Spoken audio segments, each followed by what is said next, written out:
Bonjour à tous les scorpions, ascendant scorpion, lune en scorpion, très beau mois d'avril, beaucoup d'énergie ramenée par cette éclipse en bélier qui forcément est en affinité avec vous parce qu'elle est dominée par Mars, Mars qui est la planète en situation nocturne dans votre signe.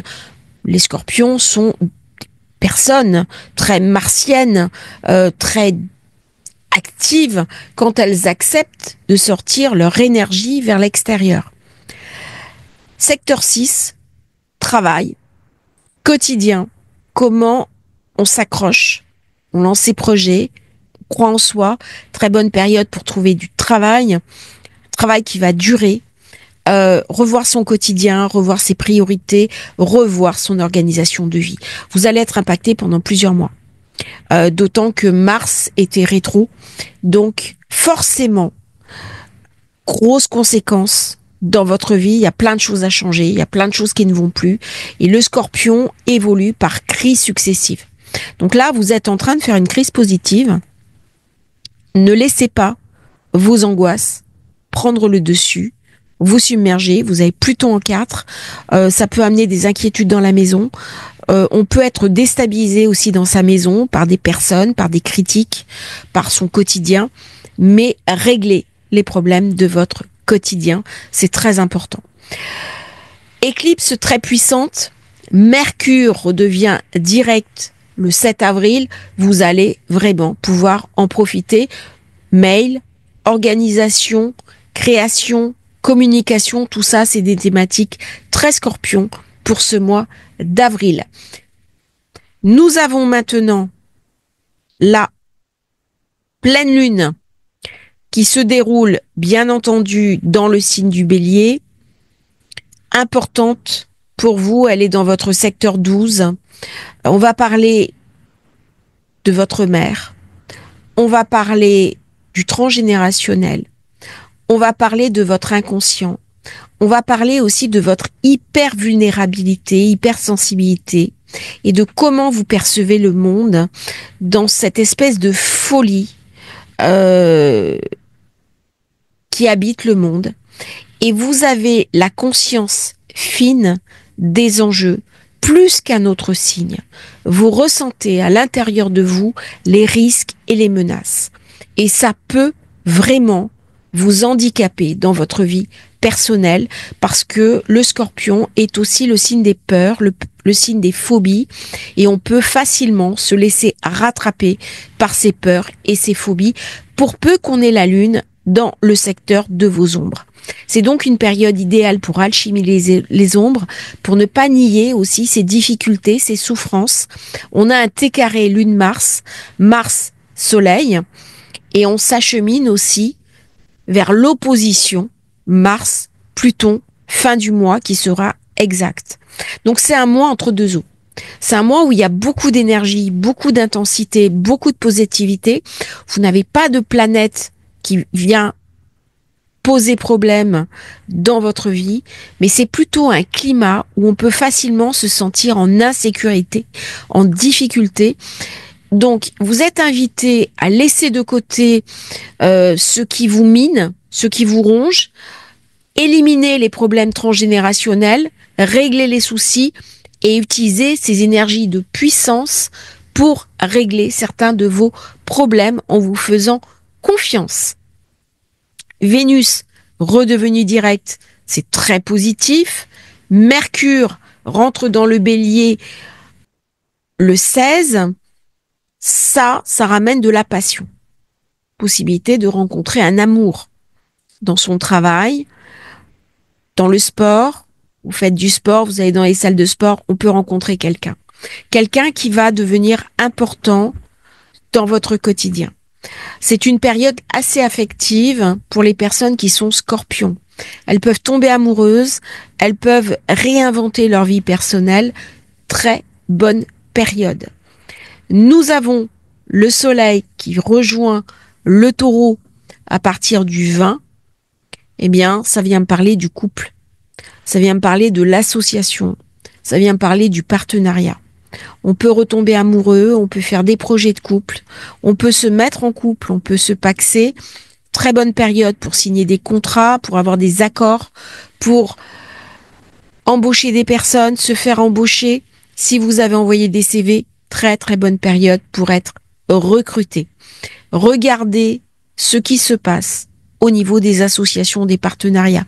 Très bonne période pour régler des problèmes de justice, pour assainir une situation ancienne qui financièrement était difficile, pour attraire une personne en justice, pour signer des nouveaux contrats, pour décrocher des nouveaux contrats, si vous êtes commercial, si vous avez des ventes à faire. Très, très bonne période.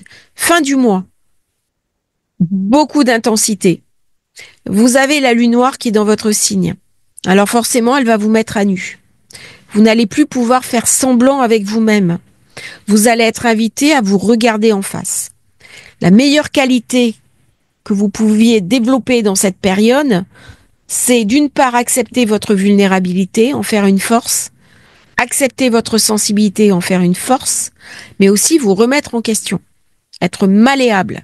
Et à ce titre-là, si vous rentrez dans votre capacité à vous régénérer, à changer votre fusil d'épaule, eh bien, il y a de très belles choses qui vont arriver. Par contre, le monde est en difficulté. Vous percevez mal cette espèce de cirque médiatique que vous voyez de partout. Il y a des personnalités qui sont encensées que vous ne supportez pas, et aussi l'inverse.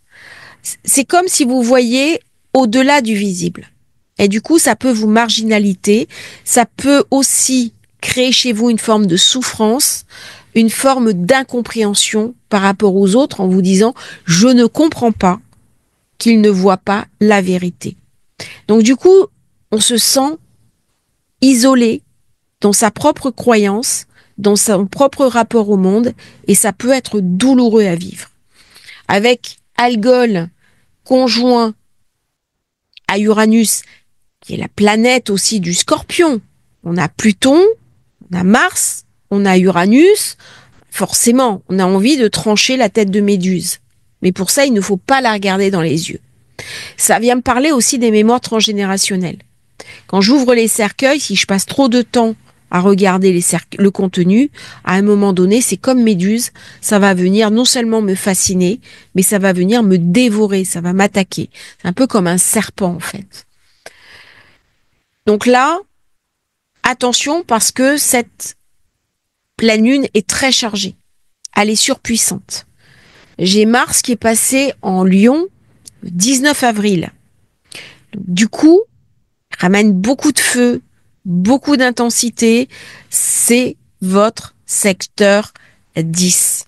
Donc là, beaucoup de passion, l'envie de réussir, de l'ambition, le besoin de briller. Ça peut se faire aussi au détriment des autres.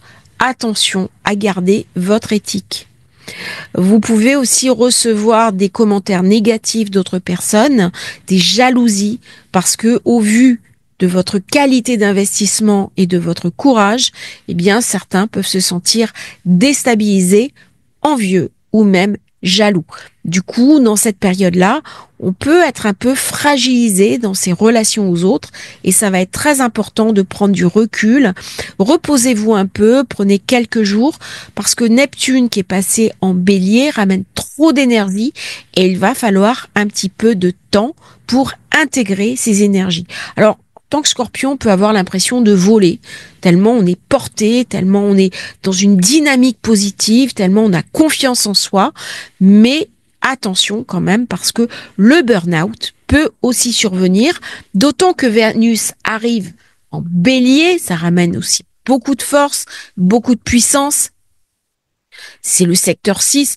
Voyez un petit peu tout cet amas dans le quotidien. On aime son quotidien, on aime sa vie, on a mis en place des choses que l'on appréciait. Et si vous n'aimez pas certaines choses, ben vous les sortez de votre vie. C'est vraiment un mois pour faire du tri. Profitez vraiment de la puissance de l'éclipse pour changer des domaines, pour planter des nouvelles graines, pour vous faire confiance, pour aller voir des gens, pour vous imposer. N'ayez pas peur. Hein. L'autre soir, je disais à des personnes, faut bouffer du lion. Et pourtant, je suis Scorpion. Bon, allez-y. Faites-vous confiance. Sortez de votre cadre de référence. Dépassez vos limites. C'est ça que le bélier il veut. C'est ça que Neptune bélier veut. Donc, comme vous êtes dominé par Mars, eh bien, vous avez en vous la compétence, la qualification pour passer avec beaucoup d'enthousiasme ces énergies très puissantes qui arrivent dans ce signe. Pas facile. Mais vous allez avoir Neptune, vous allez avoir Saturne. Autant dire que c'est enthousiasmant. Et vous avez la lune noire dans votre signe. Donc là, on peut avoir une passion un petit peu érotique, avoir un coup de cœur, mais c'est un coup de cœur, allez, un peu léger, un peu futile. Mais avec la lune noire, faut se méfier. Je m'explique. Des fois, on part pour une aventure, et puis 25 ans après, on est toujours ensemble. Donc on sait pas. C'est la magie de l'humanité, c'est la magie des relations humaines. Au départ, on part pour s'amuser avec quelqu'un parce qu'on a été très séduit par le physique. Et puis, on s'aperçoit qu'il y a vraiment quelque chose. Il y a un coup de foudre. Il y a l'amour qui arrive. Et puis, on aura vécu toute une histoire ensemble sur ce qui, au départ, était relativement léger. Mais c'est ça que la lune noire vient nous raconter. Et franchement, la période, on va retrouver de la passion. Moi, ça me fait du bien. Neptune en poisson, il était très bien. Hein. Je l'ai dit dans une autre vidéo. Très sympa. On a travaillé sur soi, sur ses traumas, sur ses blessures. On a été très dans une mouvance spiritualité. C'est passionnant. C'est très intéressant. C'est motivant. Mais il manque un peu de sel, un peu de poivre, un peu de piment de Cayenne pour faire une bonne omelette. Parce que la passion, c'est ce qui me pousse dans la vie. C'est ce qui me pousse à me réaliser. C'est ce qui me pousse à me dépasser, c'est ce qui vient m'habiter. Et alors quand j'ai la passion, quand j'ai aussi cette foi qui m'anime, cette spiritualité, quand j'ai un peu de technique, quand j'ai un peu de créativité, un soupçon de travail, eh bien vous voyez ce qu'on arrive à faire. Très bel engagement. Voilà. Donc c'est à réfléchir sur ce que vous voulez faire des années qui viennent. Neptune a beaucoup réfléchi. Maintenant, vous êtes invité à concrétiser dans la vie de tous les jours toute la sagesse que vous avez apprise. C'est comme si on devait un petit peu quitter ces livres qu'on aime tant pour les appliquer dans le direct, dans cette zone 6 qui nous invite humblement. On est sur un domaine vierge, mais la Vierge et le Scorpion sont assez proches. Eh bien, à appliquer, à mettre en forme, à être un modèle peut-être pour les autres, pour incarner tout ce qu'on a appris avec ce Neptune en Poisson. Je vous remercie les Scorpions d'avoir suivi cette vidéo. J'espère qu'elle vous aura enthousiasmé. N'hésitez pas à vous abonner à la chaîne et si vous souhaitez commander votre thème de naissance Révolution solaire, vous avez le lien dans la description. À bientôt pour un nouveau partage sur Astrologie facile.